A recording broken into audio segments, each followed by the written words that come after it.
"He's lying," Rachael Davies said. "What?"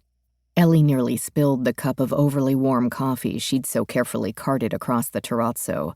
Her new boss, Dr. Davies, sat in the cafeteria, absently eating what looked like cold pasta primavera and watching the 20-inch monitor perched on the counter next to the coffee maker. They were two of only 5 people in the large room, built to hold the entire lunchtime crowd of a D.C. area boys' school, but now utilized only when sessions of forensic training were being held. The last 2 had ended the week before. Until more started the following month, the cafeteria provided only coffee and use of a microwave. For anything more, the Locard staff were on their own. The television monitor replayed the interview of Greg Anderson appealing for the return of his wife, Ashley. Ashley, 4 months pregnant, a white 25-year-old, apparently went boating one day 2 weeks previously and disappeared.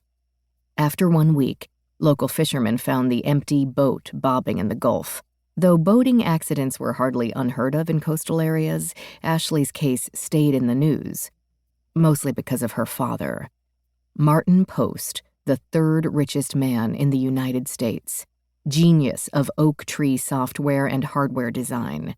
There were few computers in the world that didn't churn up cyberspace using his components. And now, a mere mile from his opulent Florida fortress, his only child had washed up on a beach among the seaweed and discarded water bottles. On the screen, Greg Anderson pleaded for any information about his wife. "If anyone saw her, if anyone was on the water that day, please call the tip line and let us know. Ashley is the joy of my life, and that we were about to have our first baby." He broke off and put a hand to his mouth, his eyes screwing up into tight knots, apparently overwhelmed. "Totally lying," Rachael said again. Again, Ellie's gaze swung from her to the television and back again. "How do you know that?" "First, he speaks of her in the past tense. She is in the past tense. Not then.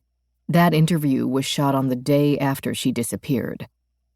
Her new boss tore open a bag of chips, chewed one with a thoughtful air, then set the bag down to position her hands with all 5 pairs of fingers touching. Second, he held his hands like this. Like he was praying. Not exactly. The palms aren't touching. The fingers aren't interlaced. It's called steepling, and is a huge indicator of confidence, one of the biggest.